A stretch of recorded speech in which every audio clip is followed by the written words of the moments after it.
ఒక జనసేన కార్యకర్తగా కాదు, ఒక ప్రభుత్వానికి సంబంధించిన ఎమ్మెల్సీగా కాదు, లేకపోతే ఒక కుటుంబానికి సంబంధించినటువంటి వ్యక్తిగా కాదు, ఒక సినిమా మనిషిగా కాదు, ఒక మామూలు హ్యూమన్ బీయింగ్గా నేను ఈ మాట మాట్లాడుతున్నాను.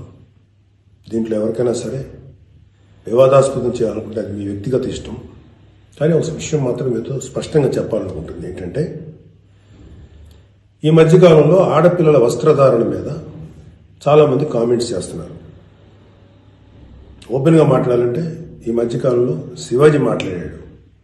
Shivaji is not my target. ఒకవేళ అతను ఎవరన్నా సరే శివాజీ నా టార్గెట్ అనుకుంటే అది మీ ఇష్టం. కానీ ఒక టైప్ ఆఫ్ మన సమాజంలో ఒక రకమైన రుగ్మత వెళుతుంది. అదేంటంటే moral policing. It's called moral policing. ఎంత మిత్తులో బతుకుతున్నారంటే సామాన్య జనం చాలామంది ఈ మేల్ చావనిస్టిక్ సొసైటీ, మగ అహంకారంతో ఉన్నటువంటి మన సమాజం, ఆడపిల్ల ఎలా ఉండాలి, ఆడపిల్ల వస్త్రధారణ ఎలా ఉండాలి, ఆడపిల్లలు ఎలా మాట్లాడాలి, ఆడపిల్లలు ఏం మాట్లాడాలి, ఏమి మాట్లాడకూడదు, దీని మీద ప్రతి ఒక్కడు, అతను పండితుడు కానించి పామరుడు దాకా ప్రతి ఒక్కడు ఆడపిల్ల ఎలా ఉండాలో మాట్లాడతారు. ఫస్ట్ పాయింట్, దీన్ని మోరల్ పోలీసింగ్ అంటారు. ఇది ఎగెనెస్ట్ కాన్స్టిట్యూషన్. ఒక ఆడపిల్ల ఇలాంటి వస్త్రధారణ చేసుకోకూడదు, ఒక ఆడపిల్ల ఇలాంటి వస్త్రధారణ చేసుకోవాలి అని చెప్పడానికి మీకేం హక్కు ఉంది? ఏ రైట్ ఉంది మీకు? అంటే మగవాడు కాబట్టి ఎవరి గురించి అని ఏదైనా స్వేచ్ఛగా మాట్లాడతారా? దురదృష్టం ఏంటంటే ఇలా మాట్లాడే మగవాళ్ళకు కూడా ఆడవాళ్ళ నుంచి ఒక రకమైన మద్దతు లభిస్తుంది. మనస్ఫూర్తిగా చెప్తున్నాను, ఖచ్చితంగా వాళ్ళ మనసులోంచి వచ్చింది కాదు.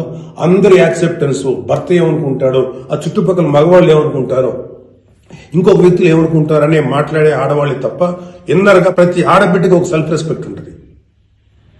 ఎలాగో ఒక ఆడపిల్ల డ్రెస్ ఇలా ఉండాలని మనం అడుగుతాం, ఎలాగో ఒక ఆడపిల్ల ఈ డ్రెస్ వేసుకోవాలని చెప్తాం. ప్రపంచంలో ఫ్యాషన్ అనేక రకాలుగా మారుతుంటుంది. అది ఎలాగైనా ఉండొచ్చు. దయచేసి మన చెల్లెలు, మన తల్లి, మన చెల్లెలు అందరూ మనవాళ్లే, మన బిడ్డలే. ఆడపిల్ల కాబట్టి ఆ అమ్మాయి ఇలా ఉండాలని చెప్పే హక్కు మనకు లేదు. నేను ఇవాళ మీ అందరి ముందు ఒకప్పుడు నేను కూడా అలాంటి ఇన్ఫ్లుయెన్స్లో ఉండి తర్వాత రియలైజ్ తప్పు కదా, నాకేం హక్కు ఉంది, ఒక ఆడబిడ్డ ఇలా ఉండాలి అని చెప్పే హక్కు నాకేముంది అని చెప్పి నేను మార్చుకొని నేను అటువైపు వెళ్తే నాకు ఇంకొక రకమైన ప్రపంచం కనపడింది. అరే వాళ్ళు ఏం తప్పు చేశారయ్యా, వాళ్ళు ఏం తప్పులు చేశారని చెప్పి వాళ్ళని అడ్డగోలుగా మీద పడిపోతున్నావు. ఇలాంటి డ్రెస్ వేసుకోవాలి, వేసుకోకపోతే చాలా వాళ్ళని ఒక తప్పుడు క్యారెక్టర్గా ఎలా ట్రీట్ చేస్తారు? సరే, ఒక విషయం చెప్తున్నాను. ప్రపంచవ్యాప్తంగా ఉన్న విషయం ఏంటంటే ఆడపిల్లల మీద జరిగేటువంటి అట్రాసిటీస్ వాళ్ళు వేసుకున్న వస్త్రధారణ మీద కాదు, మగవాడి యొక్క క్రూరత్వం, మగవాడి యొక్క బలం, పశుబలం, వీటి మీద దీనికి తగ్గట్టుగా వాడి పశుబలానికి, వాడి క్రూరత్వానికి తగ్గట్టుగా ఆడపిల్లలు బలైపోతారు తప్ప ఏ ఆడపిల్ల కూడా వస్త్రధారణ మీద అవ్వలేదు. ఇది మిత్. మీరు కావాలంటే ఏ ఛానల్లను చూడండి, ఏ యూట్యూబ్లను కొట్టండి, లేకపోతే ఏ గూగుల్లోనే వెతకండి, చరిత్ర చూసుకోండి. ప్రతివాడు స్టేజ్ ఎక్కేసి ఆడపిల్ల ఇలా ఉండాలి, అలా ఉండాలి, మీరు ఎప్పుడు చెప్పడానికి ఆడపిల్ల ఇలా ఉండాలని బతకనేయండి. ఏ మగవాడితో సమానంగా బతికే హక్కు లేదా ఆడపిల్లలకి? ఏ వాళ్ళకి నచ్చిన డ్రెస్ వేసుకునే హక్కు లేదా? సెక్యూరిటీ అనేది ప్రతి ఒక్కరి హక్కు, ప్రతి ఒక్కరి ఇవ్వదు, ఆడ కానీ మగ కానీ. అయితే ఎస్పెషల్లీ ఆడపిల్లలు రక్షించాల్సినటువంటి వ్యవస్థలు, ఆడపిల్లలు రక్షించాల్సినటువంటి పరిస్థితులు లేవు.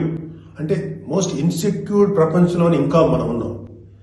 నా యొక్క కన్సర్న్ ఏంటంటే మీరు ఎలాగైనా ఉండండమ్మా, ఎంత స్వేచ్ఛగానే ఉండండి, ఎలాంటి వస్త్రధారణను చేసుకోండి. కానీ మీరు అది సెలబ్రిటీ అవనండి, సినిమా యాక్ట్రెస్ అవనండి, పాలిటిక్స్లో ఉన్నటువంటి ఫిమేల్ అవనండి, చిన్నపిల్లలు అవనండి, పెద్దవాళ్ళు అవనండి, మీరు బయటికి వెళ్ళేటప్పుడు, మీరు వెళ్లాల్సినప్పుడు ప్రాపర్ రక్షణ వ్యవస్థను ఏర్పాటు చేసుకోండి. వ్యక్తిగతంగా మిమ్మల్ని మీరు రక్షించుకునేటువంటి వ్యవస్థను ఏర్పాటు చేసుకోండి. మీరు అవసరమైతే ఒక ఆత్మరక్షణ సంబంధించినటువంటి విద్యలను నేర్చుకోండి, లేదా ప్రాపర్ ప్రొటెక్షన్ అంటే ఒక సెక్యూరిటీ పెట్టుకుని ముందుకెళ్ళండి. మన దురదృష్టం, మన కర్మ ఏంటంటే ఇంకా మేల్ చావనిస్టిక్ పిగ్స్ ఉన్నటువంటి మన సమాజం ఇది. దుర్మార్గులైనటువంటి మగ జాతి ఉన్నటువంటి సమాజం ఉంది. ఎలా పడితే అలాగ అవకాశం దొరికితే చిన్న పెద్ద తేడా లేకుండా పశువుల్లా ప్రవర్తించేటువంటి మనస్తత్వం చాలా మంది మగవాళ్ళలో ఉంది. పబ్లిక్ లో ఒకేసారి గుంపుగా చేసేటువంటి అకృత్యానికి మేము దొరకమనేటువంటి మనస్తత్వంలో ఉన్నారు. మీరు ఎలా ఉండాలో అలా ఉండండి, మీకు ఎలా కావాలో అలాగే ఉండండి, ఎలాంటి డ్రెస్ వేసుకోవాలో అలాగే వేసుకోండి, తప్పలేదు. చెడ్డ పనులు చేయకండి, యాంటీ సోషల్ ఎలిమెంట్స్ గా బారకండి, క్రైమ్ చేయకండి, ఇది చెప్పండి మీరు. అంతేగాని ఇలాంటి డ్రెస్ వేసుకోవద్దు, ఇలా ఉండొద్దు, ఎలా హక్కు ఉందండి మనకి? మగవాళ్ళకి ఏ హక్కు ఉందండి?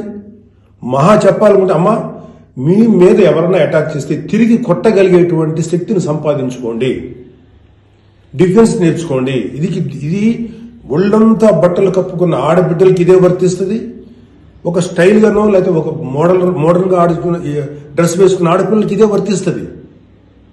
దీనికి మగవాడి యొక్క చండాలమైనటువంటి మనస్తత్వం చాలా, అంటే నాట్ ఆల్ మేల్, సపోజ్ కొంతమంది క్రూయల్, ఒక ఆడదాన్ని విలాస వస్తువు చూసే ప్రతి మగ వెధవకి చెప్తున్నాం, వాళ్ళకి ఏనా ఒకటే, ఒళ్ళు నిండా బట్టలు కప్పుకున్నా ఒకటే, మోడర్న్ గా స్టైల్ గా బట్టలు వేసుకున్న ఆడది ఒకటే. వాళ్ళు కొంతమంది గురించి ఆడపిల్లలు ఇలా ఉండాలి అలా ఉండాలి చెప్పడానికి ఏంటి? మీరు ఒక్కసారి వడ్డాది పాపయ్య గారి బొమ్మలు చూసారా? మన అజంతా శిల్పాలు చూసారా? చాలా స్టైలిష్ గా మోడర్న్ గా ఉంటాయి. అంటే ఆడదానికి వస్త్రాలంకరణ అనేది ఆయా సమాజాల యొక్క కల్చర్ని బట్టి మారుతుంటది. ప్యాంటు షర్ట్ వేసుకుంటే తప్ప, చుడిదార్ వేసుకుంటే తప్ప, లేకపోతే మోడర్న్ మిడ్డీ వేసుకుంటే తప్ప, ఇది వాళ్ళ తప్పు కాదు. వాళ్ళకి సరిగ్గా రక్షణ కల్పించలేకపోవటం, రాజ్యాంగమైనటువంటి మన ప్రభుత్వ వ్యవహారం వాళ్ళకి సరిగ్గా రక్షణ కల్పించకపోవటం ప్రభుత్వ వైఫల్యం అవుతుంది. దాన్ని ఎంకరేజ్ చేసి దాన్ని అడ్డుగా తీసుకొని ప్రభుత్వం యొక్క వైఫల్యాన్ని అడ్డుగా పెట్టుకొని దాన్ని చెల్లరిగిపోయే దుష్కర మూకల యొక్క పని తప్ప ఆడపిల్లల తప్పు కాదు.